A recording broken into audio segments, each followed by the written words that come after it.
Assalamualaikum warahmatullahi wabarakatuh. Alhamdulillah, wassalatu wassalamu ala asrafil anbiya'i wal mursalin wa ala alihi washabbihi ajmain. Amma ba'du. Yang kami hormati Bapak Ketua Yayasan Masjid Baitus Salam Purwokerto, Ketua Takmir Masjid Baitus Salam Purwokerto, Ketua Panitia dan seluruh panitia serta peserta yang kami hormati. Sebelumnya marilah kita selalu mengucapkan syukur kepada Allah Subhanahu wa taala yang telah memberikan banyak kenikmatan, berbagai kemudahan sehingga kita bisa menjalani hari-hari di bulan puasa ini, bulan Ramadan ini, bulan yang mulia ini dengan kegiatan yang penuh manfaat. Salah satunya adalah thalibul ilmi atau belajar memperkaya ilmu, mencoba memberikan manfaat dan menjadi lebih bermanfaat bagi umat.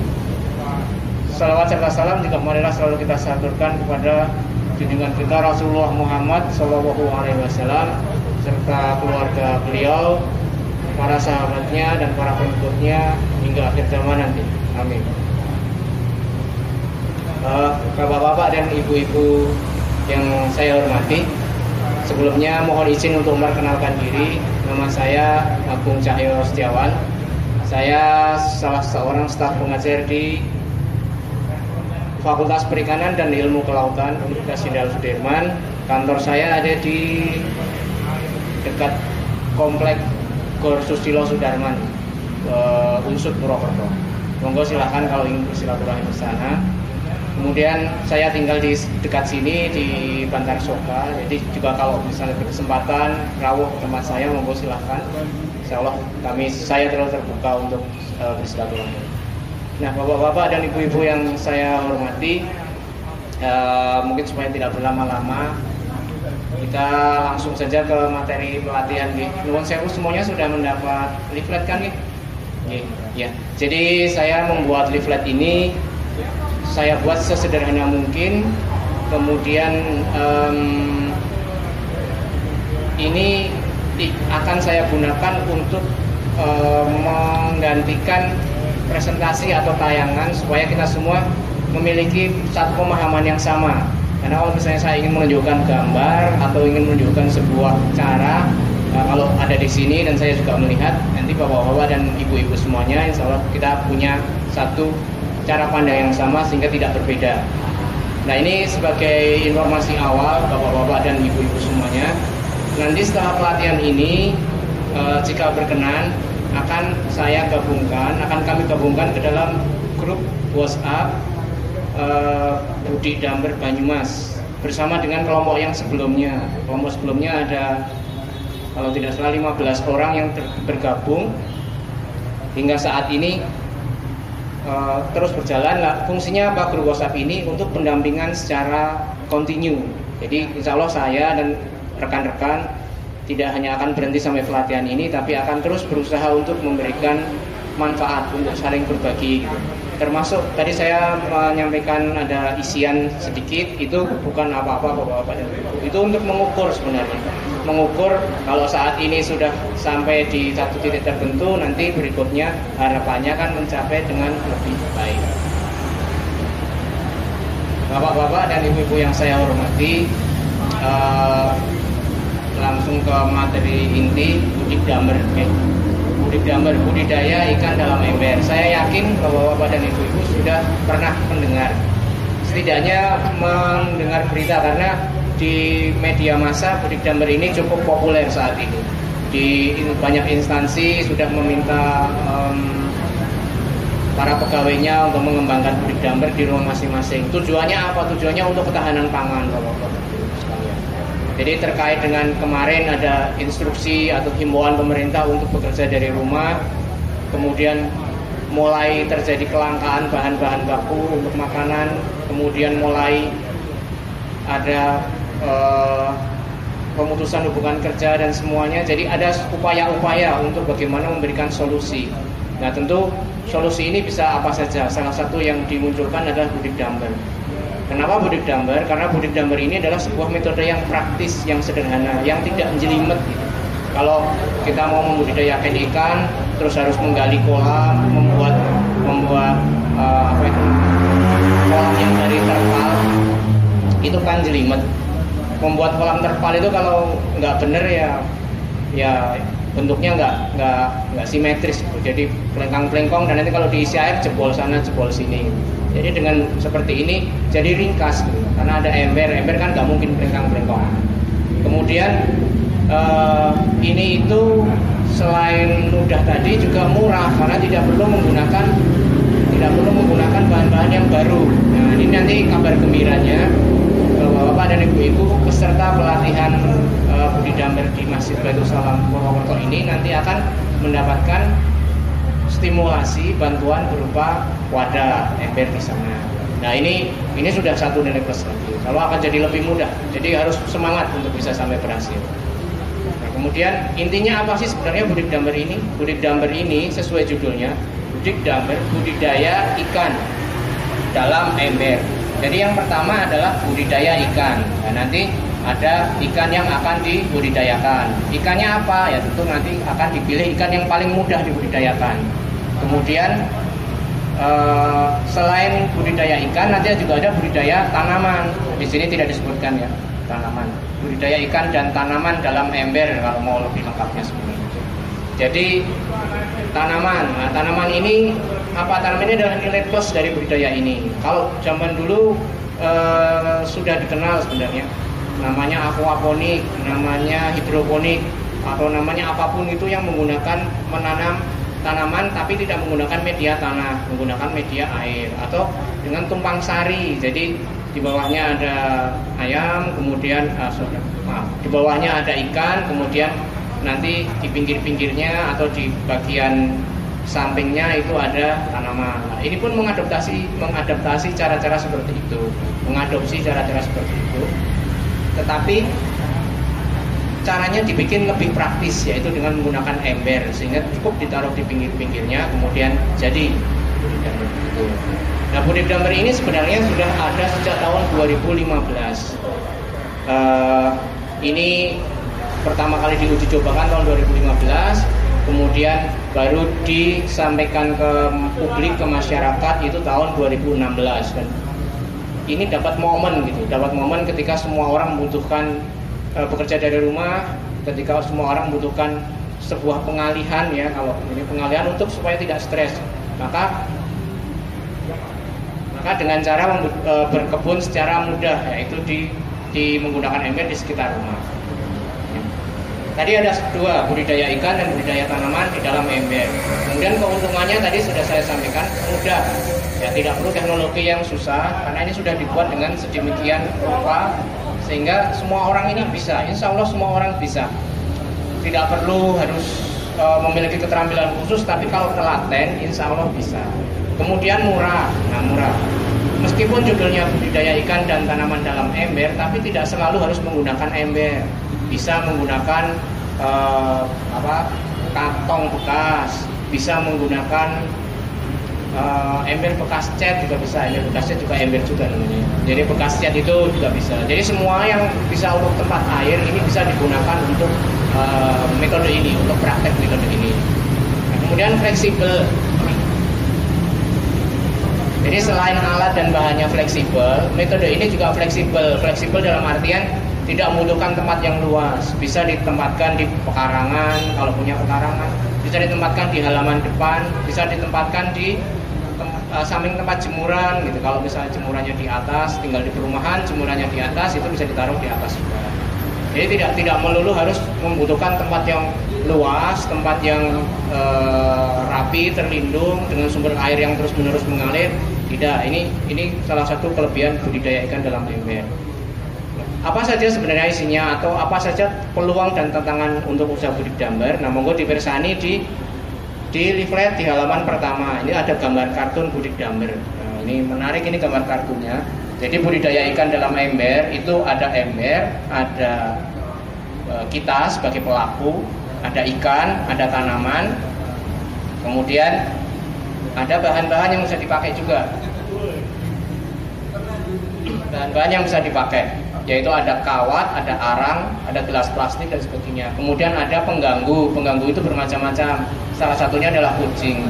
Karena kucing ini kan penggemar dari ikan, ya, yang suka yang amis-amis. Jadi kalau kita membudidayakan ikan, apalagi di rumahnya tetangganya punya banyak kucing, atau kita mengasuh kucing banyak gitu misalnya, nah nanti ini bisa jadi pengganggu.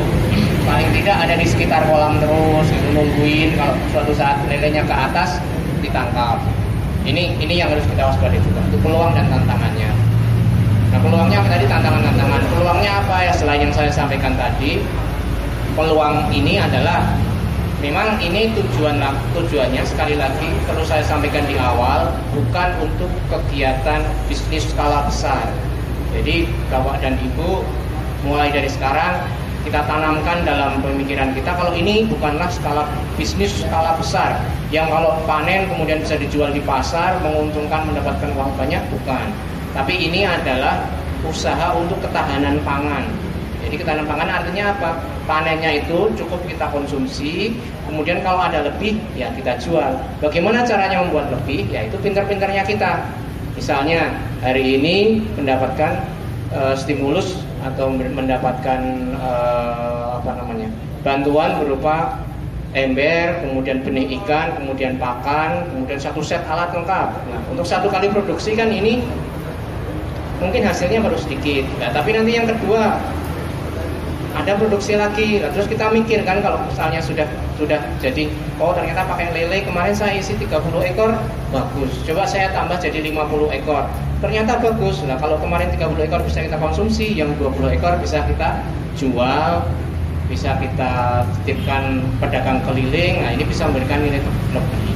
Kalau kemudian sudah lebih pede, sudah lebih percaya diri, karena yang pertama ini kan biasanya menentukan. Kalau sudah lebih percaya diri, nanti bisa nambah embernya, bisa langsung dijajar ada 10 ember kalau tempatnya cukup. Atau mungkin setiap ruangan kosong di sekitar rumah itu diberi ember untuk budidaya ikan. Ini nanti hasilnya tidak lebih. Jadi bisa seperti itu. Ya, tergantung pintar-pintarnya kita sebagai pelaku bagaimana untuk membuat kegiatan ini menjadi menguntungkan begitu. Oke, saya kira seperti itu Bapak-bapak dan Ibu-ibu untuk pendahuluan. Jadi kita sekarang lanjut ke halaman 2 di baliknya Bapak. Jadi bagian pendahuluan. Ya, ini tadi saya sampaikan di awal di bagian pendahuluan. Ini diperkenalkan oleh namanya Bapak Juli Nur Sandi. Bapak Juli Nur Sandi ini beliau adalah staf pengajar di Politeknik Negeri Lampung.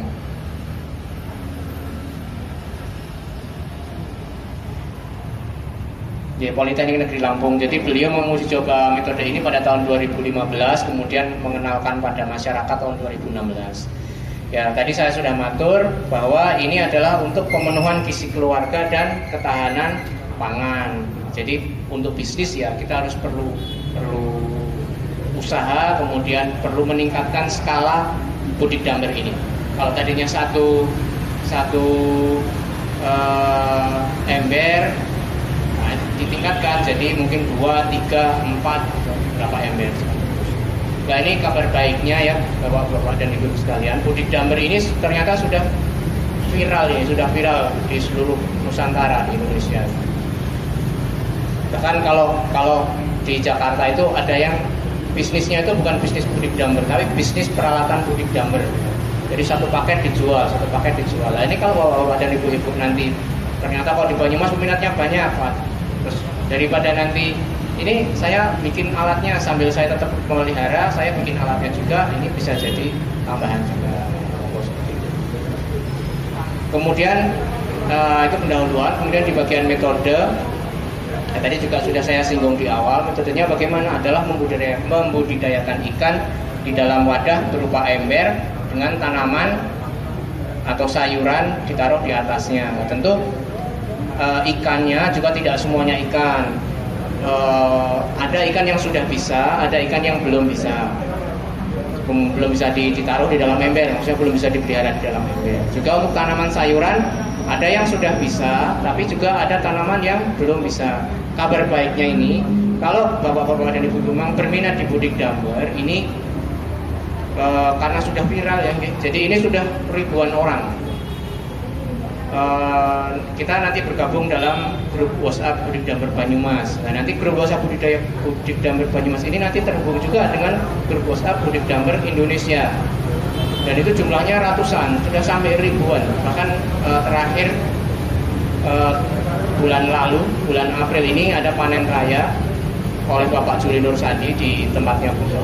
Itu menyebutkan bahwa sudah ada 4.000 orang yang memiliki grup masing-masing. Jadi kalau satu grup isinya 100 orang, 4.000 kali 100 sudah luar biasa. Itu kita keuntungannya lagi adalah di dalam Budik Damber ini, sebagaimana sudah disampaikan di awal oleh pemiliknya, ini tidak dipatenkan Bapak dan Ibu sekalian. Jadi metode ini tidak pernah dipatenkan. Jadi kita boleh pakai sesuka kita, boleh kita sebarkan semau kita, atau boleh kita berimprovisasi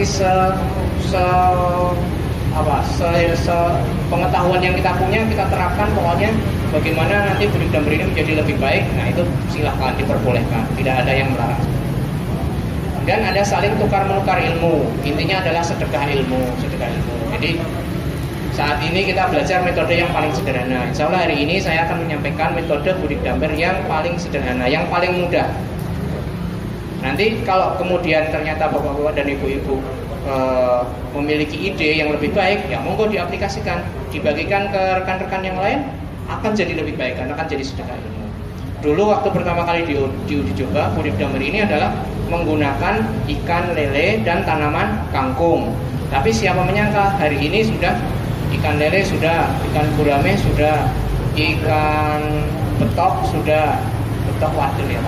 Kemudian ikan gabus sudah, ikan nila sudah. Padahal tidak terbayang sebelumnya. Ikan nila yang membutuhkan air terus ada oksigennya bisa dipelihara di dalam ember. Kemudian tanaman, tadinya kangkung sudah berkembang menjadi ada tomat, ada cabai, ada padi, bahkan sudah bisa. Nah, ini semuanya berkembang. Jadi kalau di satu tempat ada yang bisa, kemudian dibagikan ke tempat yang lain, nanti di tempat lain dicoba, kemudian berkembang lagi. Gitu. Yang tadinya kalau membudidayakan ikan nila di sini atau gurame di sini menggunakan air yang mengalir itu menggunakan pompa, sekarang sudah ada yang menemukan bagaimana air mengalir ini tidak menggunakan pompa gitu. Jadi hanya menggunakan alat tambahan di samping, tidak menggunakan listrik, tapi menggunakan perbedaan ketinggian dan level air, ketinggian air dan ketinggian barang. Jadi bisa mengalir terus berputar terus. Nah ini karena filosofinya adalah bagaimana budidaya ini menjadi mudah, murah dan bisa diterapkan oleh siapapun. Dan itu nanti dibagikan juga teknologinya. Skema-skemanya itu selalu dibagikan dan bagaimana kita mencobanya. Gitu. Nah, kenapa sayuran? Karena sayuran itu banyak yang tumbuh di air, yang kemudian bisa menyerap hara dari atau menyerap nutrisi dari limbah-limbah budidaya yang ada di air, yang berupa sisa dari pakan ikan atau kotoran ikan dan sebagainya bisa dipakai. Kemudian bapak-bapak dan ibu sekalian, lanjutnya adalah alat dan bahan. Alat dan bahan yang pertama itu jelas ember, karena judulnya adalah budidaya ikan dan tanaman di dalam ember, maka yang diperlukan pertama kali adalah ember. Embernya berapa? Nah, ini monggo bisa 80 liter ideal, itu yang disarankan 80 liter. Tapi kalau 70 liter kayak sepertinya hari ini juga ember 70 liter. Itu ember di sana juga 70 liter. Ada yang menggunakan ember 60 liter. Ada yang menggunakan ember lebih dari itu. Jadi konsekuensi penggunaan ember adalah kalau embernya besar maka ikannya bisa banyak. Kalau embernya kecil maka ikannya juga sedikit. Demikian juga bentuk ember. Nah, seperti Bapak Ibu bisa lihat di sini, bisa bersani di sini. Boleh.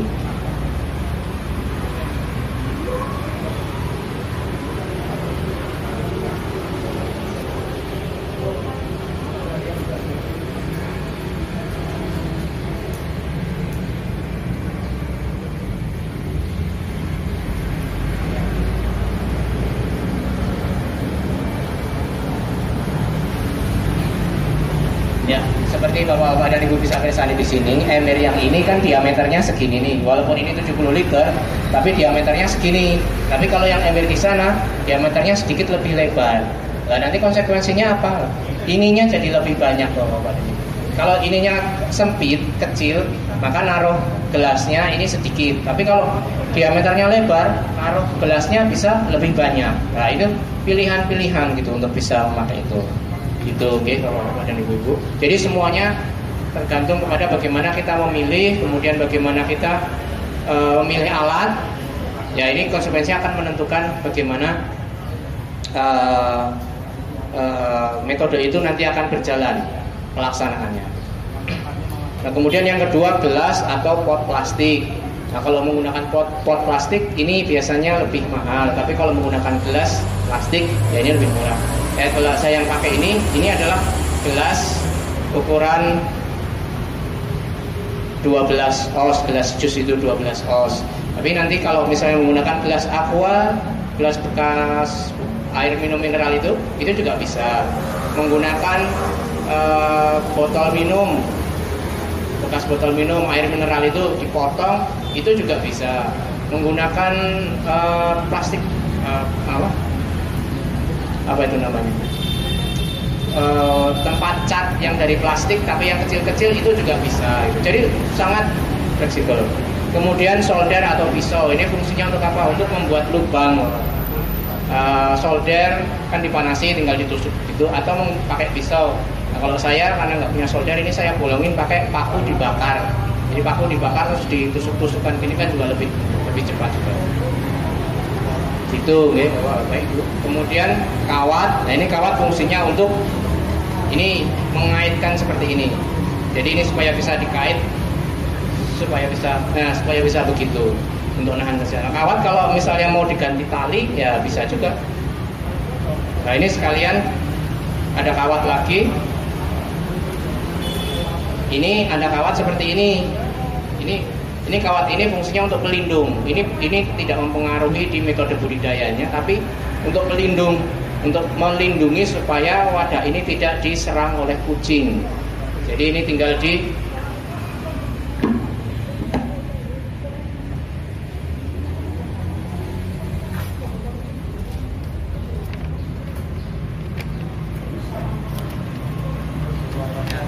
seperti ini, dilingkarkan seperti ini.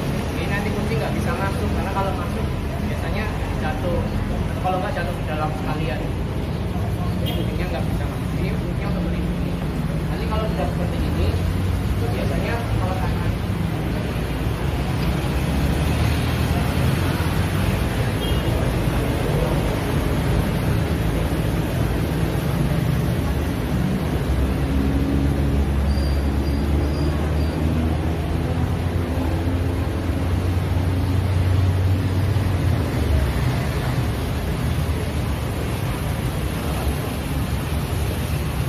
Nah, ini nanti kalau sudah seperti ini kan kucingnya mau masuk susah. Ini juga nanti tinggal dicandalkan di sini untuk mengunci supaya tidak jatuh ke dalam, supaya lebih kuat.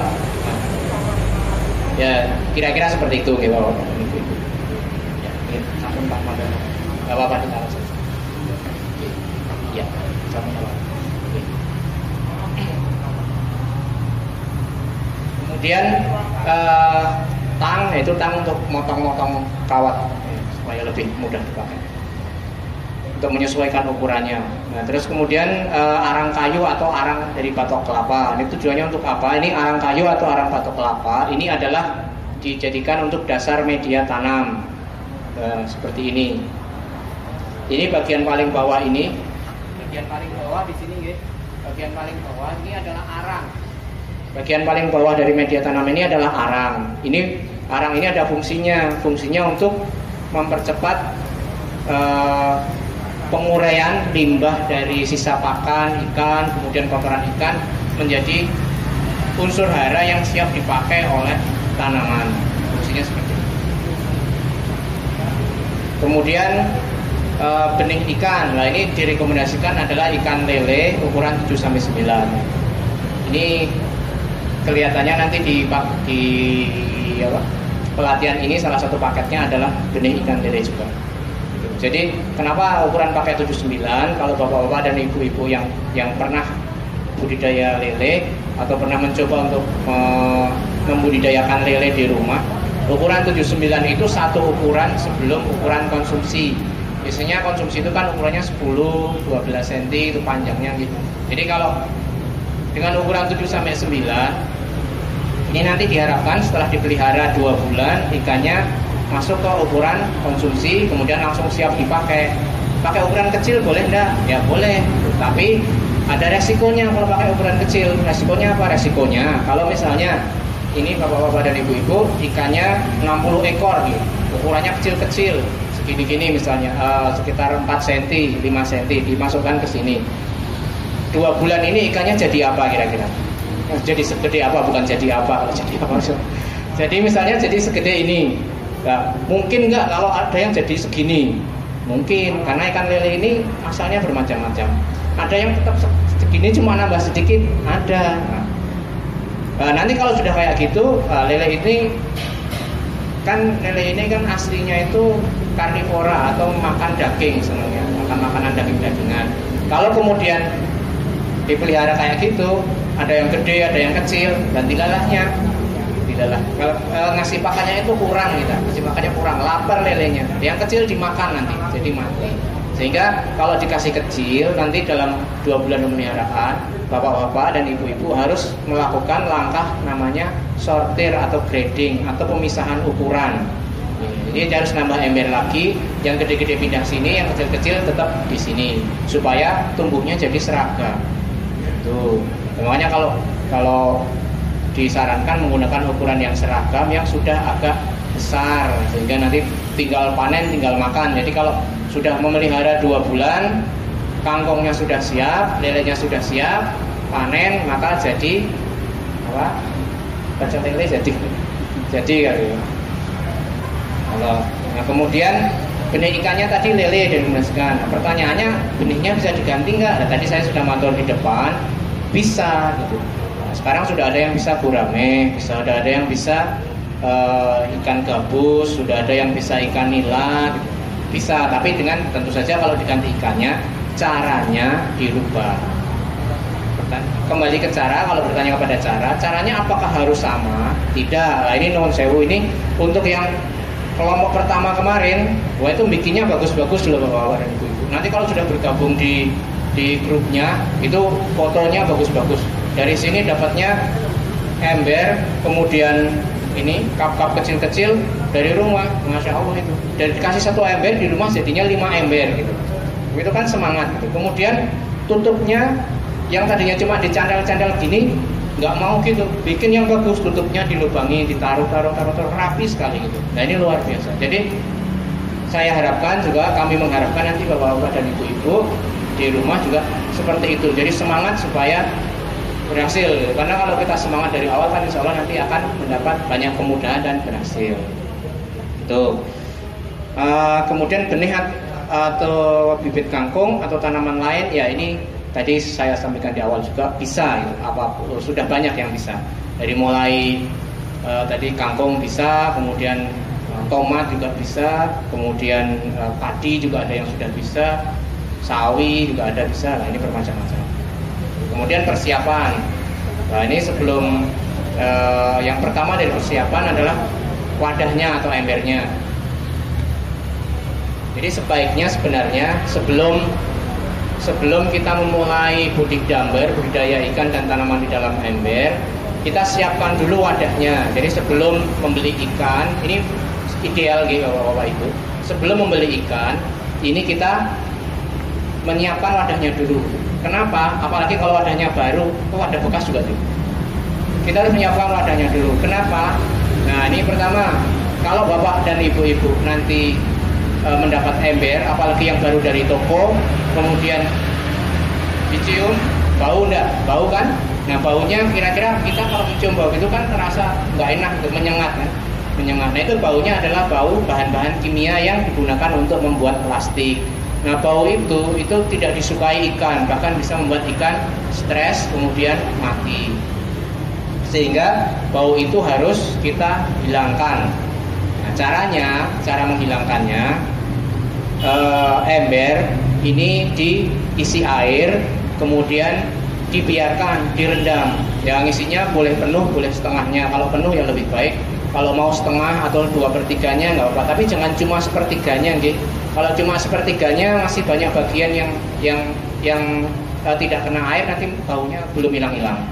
Nah, nanti ember ini direndam air, kira-kira setengah atau 2/3-nya, kemudian dibiarkan saja. Lebih baik kalau embernya ini ditaruh di tempat yang kena sinar matahari.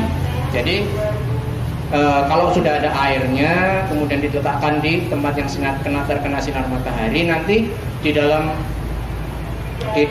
ember ini cepat terbentuk organisme atau cepat tumbuh lumut biasanya. Nah, biasanya kalau sudah mulai tumbuh lumut, baunya ini sudah hilang. Ini ember ya mulai hilang baunya itu di hari ketiga ini. Jadi saya sejak dibeli, kemudian saya rendam air, di hari ketiga sudah hilang baunya. Itu. Jadi pertama yang paling mendasar adalah bagaimana supaya bau atau karakter dari ember itu tuh menjadi netral, dihilangkan. Ember bekas cat misalnya kan masih bau cat itu, nah itu juga harus dihilangkan. Mau diberi tanah dulu di dalamnya gitu supaya cepat bau tanah, lah monggo. Mau diberi batu bata, potongan batu bata itu juga bisa lebih cepat menghilangkan bau, monggo, nggak apa-apa. Caranya bermacam-macam. Kemudian setelah embernya siap, setelah tidak bau atau sebelumnya juga nggak apa-apa. Jadi bagian atas dari ember ini dilubangi.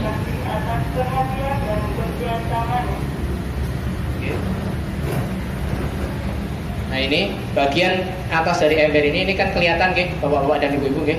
Tangan saya di sini kelihatan kan? Kelip-kelip nggih. Nah, ini dilubangi. Ini fungsinya untuk apa? Melubangi ini. Ini untuk membuang air. Jadi kalau ini tidak saya lubangi, nanti kalau ini saya letakkan di luar rumah, kemudian ada lelenya, ada kangkungnya, tanamannya segala macam, terus kena hujan, luber gitu. Kalau luber, lelenya keluar semua, nanti saya nggak jadi panen lele malah. Kita nggak jadi panen lele. Jadi dilubangi. Berapa cara melubanginya? Tergantung embernya. Kalau mendapatkan ember yang polos, nah ini dalamnya kan polos nih, lebih mudah. Ini lebih mudah. Tapi kalau embernya ada yang kayak ada tingkat-tingkatnya begini, ini ya disesuaikan. Kemudian pertimbangan yang kedua saat melubangi adalah besar kecilnya wadah. Ini besar kecilnya wadah ini.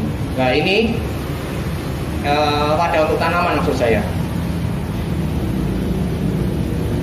Wadah untuk tanaman ini tidak terendam semuanya. Untuk kangkung ya, untuk kangkung tidak terendam semuanya. Kalau yang lain ya jadi kenapa tidak boleh terendam semuanya? Karena di dalam wadah ini ada media tanam yang bisa terlarut dalam air, terbawa air. Sini ada tanah dan ada lubangnya. Jadi kalau ini terendam, lama-lama nanti medianya akan surut, akan terlarut ke dalam air dan lama-lama akan turun, terus lama-lama habis. Jadi sebaiknya ini terendam sampai batas arang. Nah, arang tadi diletakkannya kan sekitar sepertiga di paling bawah. Arang tadi dimasukkan sini sepertiga di bawah. Nah, sebisa mungkin airnya itu merendamnya di bagian arang. Ya kena tanahnya dikit nggak apa-apa. Tapi jangan terendam semuanya. Soalnya kalau terendam semuanya, khawatirnya medianya terbawa keluar habis. Malah nanti tidak tumbuh. Atau kalaupun tumbuh, ambruk gimana? Jadi karena tidak ada penahannya, jadi tanamannya ambruk. Jadi nggak bagus sebenarnya. Itu untuk persiapan ember sudah sampai situ yang awal. Kemudian air. Nah, setelah embernya sudah siap, sudah tidak bau, sudah ada lubangnya. Ya kembali ke sini dulu. Jadi sebelum membuat lubang ini saya perlu sampaikan juga di halaman 5 Bapak-bapak. Di halaman 5 di baliknya. Nah, ini yang gambar ini nggih. Gambar ini melubanginya cukup satu saja, nggak banyak. Beda kalau yang saya ini kan lubanginya banyak nih, di kiri kanan melingkar. Kalau ini cukup satu dan menggunakan pipa paralon, ditempel kemudian dilem. Ini juga bisa. Jadi inilah salah satu keunggulan dari Budiq Damer, yaitu fleksibel, menggunakan metode yang bisa bermacam-macam. Tuh. Nah, kemudian kalau di gambar ini kenapa di bagian bawah ada lubangnya? Ini fungsinya untuk pengeluaran air. Nah, ini juga bisa jadi digunakan untuk mengatur ketinggian air sebenarnya, tergantung bagaimana caranya. Ini untuk mengeluarkan air, karena apa? Karena nanti air di sini pun juga tidak bisa dipakai terus-menerus selama 2 bulan. Nanti kalau terus-menerus dipakai selama 2 bulan, ini ikannya bisa stres, bisa teracuni oleh sisa bahan organiknya, oleh sisa-sisa pakannya sendiri, oleh sisa kotorannya sendiri, nanti ikannya bisa teracuni sehingga mati. Itu metode-metodenya. Kemudian air yang digunakan ini bisa bermacam-macam. Bisa dari air sumur tanah, bisa jadi dari air PDAM, air pump, itu juga bisa dipakai. Tapi jenis air ini atau sumber air ini berpengaruh pada cara memperlakukan air itu sendiri.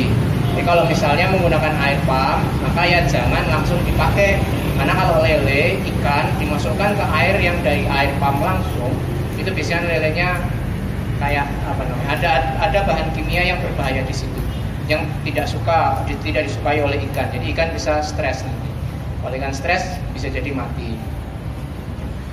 Itu pemilihannya. Air bisa bermacam-macam. Kalau menggunakan sumber air tanah dari sumur, insya Allah itu lebih aman. Yang pertama yang aman dulu, yang sumber air dari sumur, dari tanah. Jadi setelah ini siap, setelah tidak berbau lagi, silahkan diisi air dari sumur nih, misalnya air dari sumur dimasukkan, kemudian airnya dibiarkan dulu 1 hari atau 2 hari boleh. Tujuannya apa? Tujuannya supaya air ini menjadi lebih siap untuk menjadi tempat tinggal ikan, untuk tempat membudidayakan ikan. Nanti kalau sudah ditaruh di situ, kemudian 2 hari gitu misalnya, bagian sampingnya sudah mulai ada lumut-lumut tumbuh, itu indikatornya kalau di dalam air itu sudah ada ekosistem atau sudah ada makhluk hidup yang bisa tumbuh. Nah, ini sudah bagus untuk lele, kalau tidak mati. Tapi kalau masih segar, dicemplungkan begitu, biasanya lelenya perlu waktu untuk adaptasi, untuk menyesuaikan diri. Nah, untuk menyesuaikan diri ini waktunya tergantung asal benihnya. Kalau benihnya bagus ya bisa cepat, kalau benihnya tidak bagus ya lama, atau kalau benihnya jelek bisa mati. Jadi adaptasi ini menentukan. Ya. Jadi dibiarkan dulu nggih Bapak-bapak Ibu-ibu, setelah diisi air sumur dibiarkan 1 atau 2 hari, kemudian lelenya baru dimasukkan. Jadi totalnya persiapan tadi kalau air sumur untuk merendam ember ini 2 hari, kemudian untuk persiapan airnya 2 hari ya, saja 3 sampai 4 hari gitu insya Allah bisa, sambil menyiapkan yang lain. Nah, kalau airnya dari air PDAM, air pump, ini butuh perlakuan yang lebih khusus, treatment khusus. Karena di air pump itu mengandung kaporit. Kaporit itu kalau ada di dalam air, nanti dia bisa menjadi racun, bisa berbahaya bagi ikan. Itu harus dihilangkan dulu. Itu bisa dengan cara direndam, dibiarkan saja di situ, lama-lama kaporitnya akan mengendap.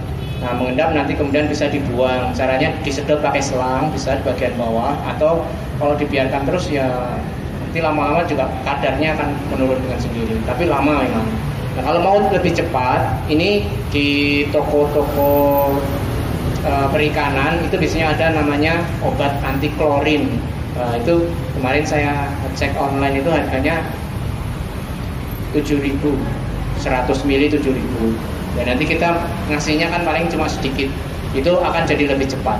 Ada juga yang namanya booster, booster itu juga bisa, gitu. Itu lebih cepat. Kalau sudah diberi itu, klorinnya akan lebih cepat hancur, lebih cepat larut, lebih cepat habis, gitu. Sehingga bisa lebih cepat digunakan untuk budidaya ikan. Oke, itu airnya. Terus apa lagi? Ya, kemudian media tanam. Nah, media tanam. Oke, jadi untuk pot atau gelas plastiknya, Bapak Ibu, persiapan tadi setelah ember dilubangi di bagian samping atau mungkin di bawah juga bisa dipakai peralon. Tekniknya bisa bermacam-macam, kemudian diisi air sudah siap. Sekarang ininya gelas plastiknya. Gelas plastik ini dilubangi, Bapak Ibu. Jadi dilubangi pada bagian bawah. Kemudian pada bagian samping dilubangi di bagian bawah sini. Di bagian bawah sini dilubangi.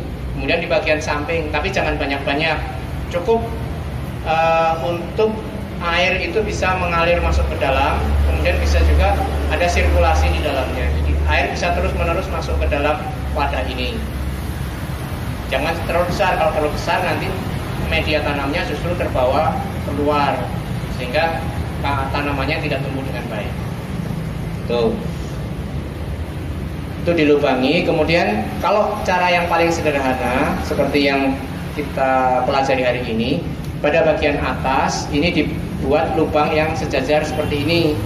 Lubang sejajar ini fungsinya untuk dicantelkan. Jadi untuk memasukkan kawat supaya bisa dicantelkan di bagian pinggir ember seperti itu. Tuh. Nah, tapi kalau mau metode yang lain boleh juga. Tidak harus selalu dicantelkan seperti ini. Seperti ini di halaman 2. Di halaman 2 ini Bapak dan Ibu bisa merisani ini. Ini sama seperti yang kita pelajari hari ini. Jadi ada gelas plastik, kemudian ada media tanam, ada kawat, ember, kemudian dicantelkan ke ember seperti itu. Kemudian yang sampingnya ini yang halaman 3, ini lebih canggih ini. Jadi ember tutupnya ini dipotong tengahnya, kemudian yang samping-samping dilubangi, kemudian gelas plastiknya ini nggak dicantelkan pakai kawat, tapi dimasukkan ke lubang-lubang itu. Nah, ini kelihatan lebih rapi, jauh lebih rapi.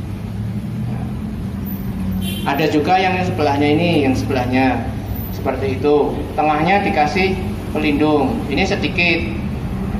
Kemudian ada juga yang seperti gambar yang ini, halaman 4. Nah, ini kawat seperti ini, kawat ram seperti ini ditaruh di atasnya, kemudian baru dilubangi, kemudian gelas plastiknya untuk media tanamnya ditaruh di atasnya, macam-macam. Itu bermacam-macam. Kemudian di halaman 5 itu kalau ibu-ibu juga bisa ini sendiri, itu juga seperti itu. Nah, tadi yang ini tutupnya dilubangi, kemudian ditaruh di sini. Nah, ini kelihatan lebih rapi. Bermacam-macam. Metodenya bermacam-macam. Tapi kita hari ini kita belajar yang paling sederhana saja. Jadi yang dicantelkan, karena ini jauh lebih cepat dan jauh lebih mudah. Tuh. Kemudian untuk media tanam, tadi saya sudah matur. Jadi di media tanam ini di bagian paling bawah ini adalah arang.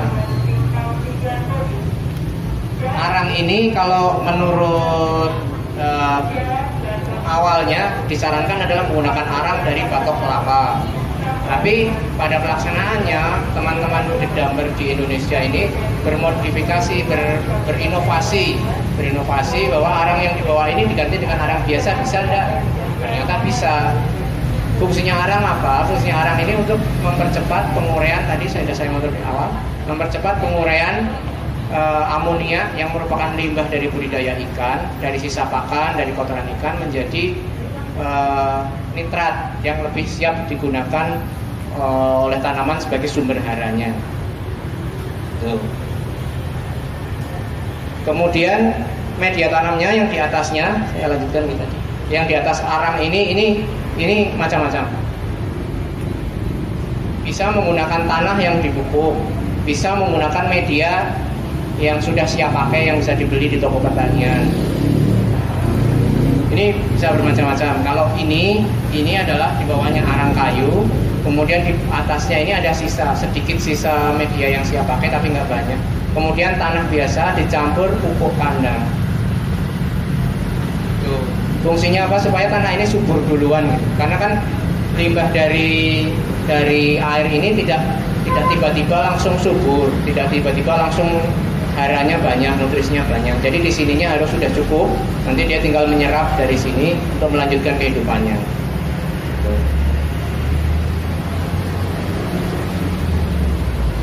Kemudian bibit tanaman ya bermacam-macam bibitnya, tergantung jenis bibitnya yang digunakan. Kemudian cara menanamnya juga ada 2 pilihan.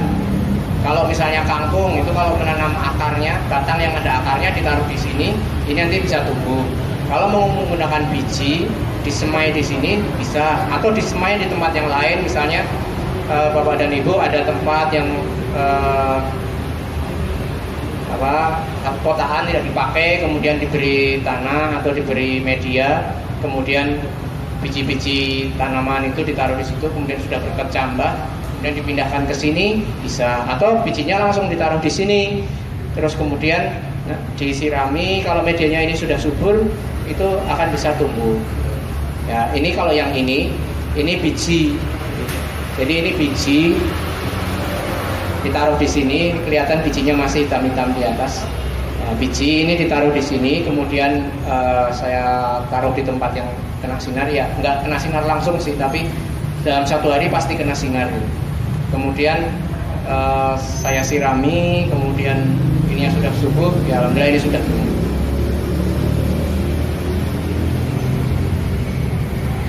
Itu untuk persiapan media. Kemudian instalasi, ya tadi itu instalasi hampir sama. Jadi setelah semuanya siap, setelah ininya siap, embernya siap, sudah ada lubangnya, sudah ada pembuangan airnya di atas ini, kemudian medianya ini sudah siap, gelasnya sudah siap, medianya sudah siap, tanamannya sudah tumbuh, maka tinggal dipasang. Instalasinya bagaimana? Simpelnya, mudahnya itu adalah seperti ini. Jadi kalau sudah jadi ya sudah dipasang saja, tinggal diletakkan.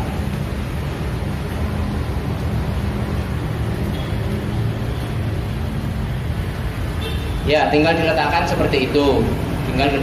Dijejer-jejer begini, melingkar. Sudah ada airnya terendam kira-kira sebatas arang, lebih sedikit nggak apa-apa. Kemudian sudah siap dipakai. Nanti karena sudah siap semuanya, ikan lelenya bisa, atau ikannya bisa langsung dimasukkan, kemudian insya Allah akan tumbuh menjadi besar dalam waktu panennya. Nah, instalasi ini bermacam-macam. Tadi sudah kita singgung juga.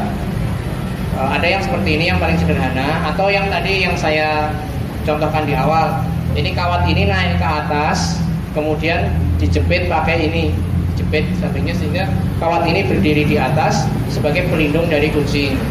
Nah, di gambar-gambar sini ada. Nah, kalau kembali ke gambar lagi itu yang di halaman 2 itu sama seperti ini, kemudian yang di halaman 3 itu sudah lebih canggih ya, ada menggunakan tutup yang dilubangi. Kemudian di halaman 4 itu bermacam-macam metodenya seperti itu. Nah, di paling bawah dari halaman 4 ini yang ada tumpuk-tumpuk ini, ada ember 2, kemudian ada ember di atasnya. Ini adalah salah satu uji coba dari rekan di Magelang. Beliau ini mencoba ikan gabus dan ikan gurame. Nah, satunya ikan gabus, satunya ikan gurame. Ini yang ada anconya kecil ini untuk ikan gabus yang kecil-kecil. Karena makannya masih susah, jadi mencoba dari ikan gabus yang kecil-kecil. Kemudian yang ini untuk gurame. Nah, ini di atasnya ini untuk apa? Ini ember yang di atasnya ini untuk filter air. Jadi air yang dari bawah sini ini nanti ditarik ke atas, dipompa ke atas, dimasukkan ke ember ini, kemudian nanti keluar lagi ke bawah airnya. Karena ikan gabus dan ikan gurame ini suka dengan air yang terus bergerak, ya lebih cepat tumbuh. Kemudian setelah instalasinya selesai, kita masuk ke masa pemeliharaan. Masa pemeliharaan yang paling penting dari masa pemeliharaan adalah yang pertama, ember harus diletakkan di tempat yang terkena sinar matahari. Bukan berarti dijemur terus seharian gitu ya. Soalnya kalau dijemur terus seharian, embernya panas, ikannya stres. Ikan itu kalau dijemur tanpa ada pelindung, itu ikannya stres karena suhunya panas. Apalagi kalau airnya tidak bergerak, itu wah panas di sini. Jadi jangan terkena sinar matahari terus-menerus selama siang hari. Kena sinar boleh, beberapa jam boleh, tapi harus ada masa-masa di mana ada teduhannya. Tuh, sinar itu bagus untuk tanaman, untuk pertumbuhan tanaman, karena tanaman perlu fotosintesis, perlu sinar matahari untuk memproses makanan. Tapi untuk ikan itu, apalagi ikannya lele, ikan lele ini adalah ikan yang aslinya suka hidup di malam hari, aktif di malam hari, di daerah gelap, lebih menyukai daerah gelap. Jadi kalau terang terus ikannya enggak, pertumbuhannya kurang cepat, terhambat. Itu. Kemudian yang pertama adalah terkena sinar matahari. Kemudian yang kedua, ya kalau ini adalah bibit yang ditanam dari benih biji-bijian, insya Allah itu lebih aman karena tidak mengandung hama, kutu dan sebagainya. Tapi kalau bibitnya itu bibit kangkung, beli di pasar, kemudian masih ada akarnya itu dipotong, kemudian ditaruh, kemudian nanti tumbuh, nah bisa jadi batangnya ini sudah ada hamanya atau kutunya. Nah, mohon karena ini tanamannya tidak banyak, kan tidak perlu disemprot nih, jangan disemprot pakai obat, tapi dipotong saja, dipotong dibuang. Itu. Jadi berusaha untuk lebih organik. Itu. Kemudian ikan. Nah, ikan setelah dimasukkan sini, setelah ditebar, jangan langsung diberi pakan. Sebaiknya beri waktu ikan untuk beradaptasi terhadap kondisi di sini. Kalau ikannya sudah kelihatan aktif, kalau lele itu ikannya naik turun. Kalau sudah kelihatan naik turun, sudah kelihatan aktif bergerak, monggo dicoba untuk dikasih pakan. Ngasih pakan jangan langsung satu gegam, gitu. Jadi ngasih pakan sedikit dulu. Gitu. Kalau sudah ada yang mau makan, lanjutkan. Gitu. Pertanyaannya berapa banyak pakan diberikan? Ini yang paling baik adalah memberi pakannya itu secukupnya, sekenyangnya ikan. Karena ikan tidak bisa ditanya kenyang atau tidak, kita bisa melihat dari karakteristiknya, dari gerak-gerik ikan. Biasanya kalau dikasih makan pure gitu, ikannya naik ke atas makan, pluk gitu. Tapi kalau kemudian dikasih makan kalau sudah 1, 2 yang naik, ya sudah berhenti, jangan diteruskan. Karena kalau diteruskan, nanti sisa pakannya ini justru akan jadi limbah yang meracuni ikan, terurai kemudian meracuni ikan. Gitu. Kapan ngasih pakan ke ikan? Nah, karena ikan lele ini fokus di lele, kalau lele karena nanti lele yang paling mudah lele. Jadi ngasih pakan ikan lele itu paling bagus adalah saat belum terang. Jadi habis sahur gitu misalnya, habis sahur, habis subuhan, kalau habis sholat subuh kan belum bisa ke masjid ya, jadi belum bisa ke masjid, habis sholat subuh ya lihat, oh ya saya kasih makan dan bisa. Terus kalau misalnya malam nih habis buka kemudian terawehan istirahat gitu kasih makan, nah itu bisa. Nah kalau dikasih makannya saat masih gelap, suasana gelap, itu ikannya makannya akan lebih banyak sehingga pertumbuhannya lebih cepat. Itu, nah itu kalau ikan lele gitu. Tapi kalau ikan lain ya berbeda. Karena ikan lele menyukai tempat yang gelap, aktifnya di malam hari. Kemudian ukuran pakan, nah kalau ukuran pakan ini menyesuaikan dengan ukuran bibit lelenya. Kalau lelenya besar, bibit lelenya besar, ya pakannya yang besar. Kalau bibit lelenya kecil, ya pakannya yang kecil. Nah ini kalau masalah ukuran, kalau bapak dan ibu nanti tindak ke toko perikanan, gitu bisa ditanya. Gitu. Nah, saya punya benih lele ukurannya sekitar 5 cm, itu pakannya yang mana ya? Jadi mesti dikasih. Oh yang ini. Kalau di sini ada panduannya sih, ada PF 1000, PF 800 ya. Tapi paling mudah ya begitu. Tanya sama penjual ikan, lele saya ukurannya segini, leleku ukurannya semene. Jadi mau seberapa ininya ukuran pakannya nanti akan diberikan. Kemudian biasanya akan ditawari juga mau yang protein tinggi apa yang protein rendah. Kalau pakai protein tinggi, memang ikannya lebih cepat tumbuh. Tapi kalau yang pakai protein biasa, atau kalau di penjual ikan biasanya mau yang protein tinggi apa yang biasa. Kalau yang protein biasa biasanya tumbuhnya normal-normal saja, tidak terlalu cepat, tidak terlalu lambat juga. Tapi kalau yang protein tinggi tumbuhnya cepat. Hanya kalau protein tinggi sisa bahan organiknya lebih cepat, lebih banyak. Biasanya ininya jadi lebih cepat bau, airnya lebih cepat bau. Ya itu pilihan. Terus yang protein tinggi lebih mahal juga biasanya. Memang lebih mahal, bukan biasanya, lebih mahal. Kemudian ya tadi cuma pemberian pakan sudah. Kemudian ketelitian bapak-bapak dan ibu-ibu. Jadi ketelitian bapak dan ibu sekalian ini menentukan keberhasilan. Pertama karena ini wadah budidayanya terbatas, airnya terbatas, tidak mengalir atau tidak berganti, maka air ini akan mengalami perubahan dalam waktu yang cepat. Jadi tolong diamati, ditelateni untuk melihat apakah ada perubahan warna atau perubahan menjadi bau. Kalau perubahan warna mungkin masih kita ya masih merasa aman gitu. Tapi kalau sudah bau, nah ini bahaya. Jadi kalau sudah mulai terlihat terasa bau gitu, baunya sudah nggak sedap gitu, warnanya hitam, baunya kayak bau busuk, Nah ini gas beracun ini. Nah, ini harus segera kita buang, kita ganti airnya. Kalau masih berubah warna ya kita lihat dulu warna. Kalau warnanya hijau misalnya, itu biasanya kan ada lumut-lumutnya sudah banyak, apa-apa. Warnanya hitam ya tergantung warna hitamnya ini, karena kalau warna hitam tapi tidak bau ya monggo dilanjutkan saja. Tapi kalau warna hitam kalau sudah bau ya diganti. Itu bisa jadi macam-macam warna hitam itu sebabnya. Bisa karena mungkin arangnya tersapu air kemudian memberi warna ke air, bisa gitu.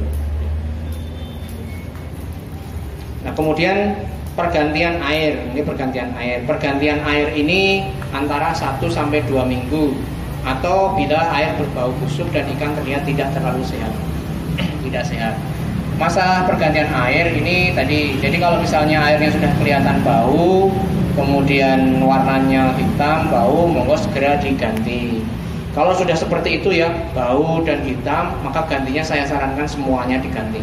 Tapi kalau cuma sudah bau tapi cuma bau-bau biasa gitu ya, tidak sampai berbau busuk banget gitu, ya diganti dengan cara disedot ya Bapak Ibu. Jangan dipakai gayung terus dibuang, ini jangan, tapi disedot pakai selang. Misalnya ada selang, selangnya diisi air dulu, kemudian dimasukkan, ditutup ujungnya, dua-duanya dimasukkan, kemudian disedot ujung yang satunya, ditaruh yang lebih rendah dari sini, nanti airnya akan tersedot.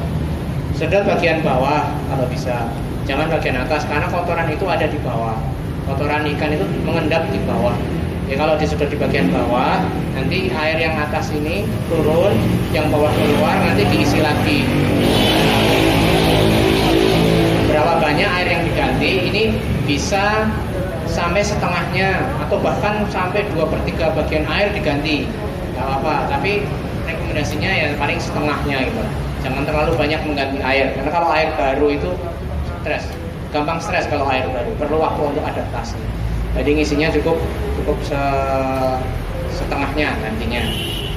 Nah sebenarnya kalau ini untuk pertama kali ya nggak apa-apa, tapi nanti berikutnya kalau mau lebih mudah itu bisa dibuat gambar seperti yang halaman 5 ini. Ini gambar yang ini.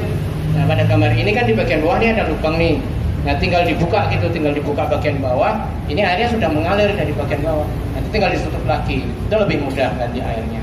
Ya makanya orang-orang atau teman-teman budidaya ini berkreasi supaya bagaimana cara itu menjadi lebih mudah. Nah itu untuk pemeliharaan. Kemudian pemanenan yang pertama, kangkung tergantung asalnya sih. Kalau kangkung dari biji kayak gini ya lebih lama. Kalau ini kangkung ini kalau tidak salah 5 hari apa ya, 5 hari nih umurnya. Ini.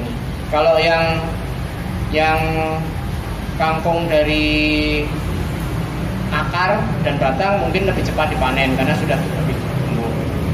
Kemudian pada saat memanen, kalau kangkung ya yang ibu-ibu mungkin lebih tahu, kalau dipotong hanya di daun-daunnya saja, nanti di bawahnya masih akan tumbuh terus agar bisa tumbuh kembali. Kemudian nah kalau menggunakan sayuran yang lain ya bervariasi, caranya bervariasi dan waktu panennya juga bervariasi. Nah, kalau lele, kalau menggunakan ukuran 7-9, ini rata-rata di 2 bulan pemeliharaan itu sudah sampai di ukuran konsumsi, kemudian siap dimakan. Tuh. Kalau menggunakan lebih kecil ya tadi saya sudah sampaikan di awal, di awal, nanti ada proses seleksi, grading supaya ukurannya seragam dan tidak terjadi kanibal atau saling makan. Kemudian berapa jumlah ikan yang lulus, yang hidup sampai akhir, ya ini sekali lagi tergantung kepada ketelatenan kita dan ketelitian kita. Telaten kita ngawasin, kemudian teliti kalau terjadi perubahan-perubahan pada lingkungan budidaya ini. Kalau misalnya kita sudah telaten banget, ternyata tiba-tiba ada kucing datang, langsung ngambilin gitu ya, habis. Tapi kalau kita kasih kawat untuk pelindungan, kemudian lele tidak bisa masuk, tapi kita lupa di hari itu ternyata airnya berubah, kemudian kita lagi pergi lupa tidak telaten ngecek, ya nanti ikannya bisa mati, bisa stres. Nah, kemudian selama pemeliharaan itu banyak sekali hal-hal yang bisa terjadi. Inilah pentingnya kita bersama-sama bergabung di dalam komunitas budidaya ikan dalam MR ini, supaya kita bisa saling sharing saling bertanya kalau ada informasi seperti ini saya harus melakukan apa gitu. Oke, saya kira mungkin yang bisa saya sampaikan itu. Insya Allah kita akan lanjut dengan pertanyaan Bapak-Ibu dan Ibu sekalian. Ludik Damber ini made in Indonesia, jadi ini hanya ada di Indonesia. Jadi mari kita kembangkan di Indonesia ini. Sekali lagi tujuannya untuk ketahanan pangan, dan kalau kita bisa lebih memproduksi lebih, maka bisa untuk meningkatkan perekonomian kita dan perkembangan keluarga. Jadi dari saya itu, kalau kemudian ada yang salah, saya mohon maaf. Nanti kita akan diskusi. Semoga membawa manfaat. Wassalamualaikum warahmatullahi wabarakatuh. Semoga saya kembalikan.